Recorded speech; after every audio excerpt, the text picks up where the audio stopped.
Avant de commencer notre prière, prenons un instant pour réfléchir à la parole de Dieu, puis prions ensemble. Les difficultés que vous rencontrez dans votre parcours ne sont pas là pour que vous les affrontiez seuls. Ce ne sont pas des batailles qui exigent votre force ou votre volonté, mais des défis qui doivent être affrontés à genoux, dans la prière, avec confiance en la puissance de Dieu. Vous n'avez jamais été destiné à porter seul le poids de chaque adversité. Dieu n'a jamais prévu que vous combattiez seul, en dépendant uniquement de votre force ou de votre sagesse limitée. La vérité est que l'ennemi veut vous voir épuisé. Il veut vous voir fatigué, préoccupé et accablé, vous faisant croire au mensonge que vous êtes seul dans cette bataille. Mais vous ne l'êtes pas. Dans Éphésiens 6h13, nous sommes rappelés qu'il existe un moment où les ténèbres semblent dominer, lorsque les difficultés serrent de tous côtés, et lorsque l'on a l'impression que toutes les forces du mal sont déchaînées contre vous. La Bible appelle cela le « jour du mal », un jour d'épreuve, de difficultés et d'opposition qui secouerait même les fondations les plus solides de votre vie. Pour certains, ce jour arrive lorsque tout ce pourquoi ils ont travaillé toute leur vie est en danger. Pour d'autres, il survient à travers une crise de santé, une faillite financière ou l'effondrement des rêves qu'ils ont construits avec tant d'efforts. C'est à ce moment que la peur commence à chuchoter des mensonges, lorsque les doutes envahissent le cœur, et que le poids de la bataille devient presque insupportable. Un prédicateur l'a décrit ainsi. Le jour du mal, c'est lorsque votre nom apparaît sur la liste de l'ennemi pour la guerre spirituelle. Mais pourquoi vous dis-je cela? Parce que je ne veux pas que vous soyez pris au dépourvu. La vie n'est pas un terrain de jeu, c'est un champ de bataille. Et si vous savez que la bataille arrive, il est possible de se préparer. C'est pourquoi Dieu nous instruit de revêtir son armure, afin que nous puissions tenir bon lorsque la tempête se lève. Mais comment vous préparer à quelque chose d'invisible? La préparation se fait lorsque vous vous livrez, non à la peur, non au désespoir, mais à la puissance de Dieu. L'ennemi veut que vous pensiez que vous êtes vulnérable, mais vous ne l'êtes pas. Vous avez été équipé avec des armes qui sont supérieures à tout ce que ce monde peut offrir. Vous possédez la parole de Dieu, qui est plus tranchante que n'importe quelle épée à double tranchant. Vous avez le bouclier de la foi, capable d'éteindre tous les traits enflammés de l'ennemi. Vous avez le casque du salut, la cuirasse de la justice et la ceinture de la vérité pour vous maintenir ferme, même lorsque l'ennemi tentera de secouer vos fondations. Et surtout, vous avez le Saint-Esprit, votre assistant divin, qui vous fortifie quand vous vous sentez faible et intercède pour vous quand vous n'arrivez même pas à mettre des mots dans votre prière. Comme David l'a dit, certains se confient dans les chars, d'autres dans les chevaux, mais nous nous confions dans le nom du Seigneur, notre Dieu. Qu'est-ce que cela signifie pour vous? Cela signifie que votre force ne dépend pas de vos forces visibles. Votre sécurité ne réside pas dans les choses que vous possédez. Votre avenir n'est pas entre les mains de simples êtres humains. Votre victoire ne vient pas de vos efforts ou de vos compétences, mais du Seigneur. C'est pourquoi, même lorsque la bataille s'intensifie, vous n'avez pas besoin de craindre.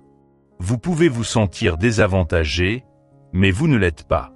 Vous pouvez vous sentir entouré, mais vous ne l'êtes pas. Vous pouvez même vous sentir abandonné, mais vous ne l'êtes pas. La bataille n'est pas la vôtre. Elle appartient au Seigneur. Lorsque les serviteurs d'Élisée se sont retrouvés entourés par l'armée ennemie, l'un d'eux cria dans la panique, « Hélas, maître, que ferons-nous » Mais Élisée répondit avec confiance, « Ne crains pas, car ceux qui sont avec nous sont plus nombreux que ceux qui sont avec eux. » Lorsqu'Élisée pria pour que les yeux de ses serviteurs s'ouvrent, ils purent voir les collines autour, pleines de chevaux et de chars de feu. Pouvez-vous voir cela? Vous ne luttez pas seul. Vous êtes entourés par des armées angéliques, des forces célestes qui viennent à votre aide lorsque vous invoquez le nom de Jésus. Vous êtes soutenus par la fidélité d'un Dieu qui n'a jamais perdu une bataille et qui ne la perdra jamais. C'est pourquoi, lorsque la peur essaie d'envahir votre cœur, rappelez-vous, la bataille est déjà gagnée. Vous ne luttez pas pour obtenir la victoire. Vous luttez à partir de la victoire. Jésus a déjà vaincu toute la puissance des ténèbres. Il a déjà déclaré que vous êtes plus que vainqueurs. Il a déjà ouvert un chemin là où il ne semblait y en avoir aucun. Restez ferme. Gardez votre paix. Levez les yeux vers les montagnes, d'où vient votre secours, car le Seigneur qui lutte pour vous n'a jamais été défait, et ne le sera jamais. Maintenant, prions ensemble. Je te remercie, Jésus, pour ta grâce et ta miséricorde infinie. Merci pour la victoire qui a déjà été remportée en ton nom puissant. À cause de toi, je ne lutte pas pour la victoire, mais je lutte à partir de la victoire. La bataille est à toi, et la victoire a déjà été donnée. Ta parole dans Deutéronome 28, 7 nous dit, « Le Seigneur fera en sorte que mes ennemis, qui se lèveront contre moi, soient défaits devant moi. Ils viendront par un chemin et fuiront par 7. Seigneur, je me tiens fermement sur cette promesse aujourd'hui. Je déclare que toute force des ténèbres qui se lèvera contre moi sera dispersée. Aucune arme forgée contre moi ne prospérera. Aucune attaque de l'ennemi ne réussira. Tout plan de destruction contre ma vie sera renversé par la puissance de ton nom. Père, je fais confiance à ta miséricorde, qui se renouvelle chaque matin, pour me soutenir dans toutes mes difficultés. Ton amour ne s'épuise jamais. Ta compassion ne faillit jamais. Ta fidélité reste inébranlable. Tu es le même hier, aujourd'hui et toujours. Touchez ma vie, Roi Jésus. Permets-moi de te connaître d'une manière qui renouvelle ma passion pour ton royaume. Que le feu sacré brûle en moi, un feu qui purifie, affine et consume tout ce qui n'est pas de toi. Que mon cœur soit enflammé d'un amour pour toi qui ne se refroidira jamais.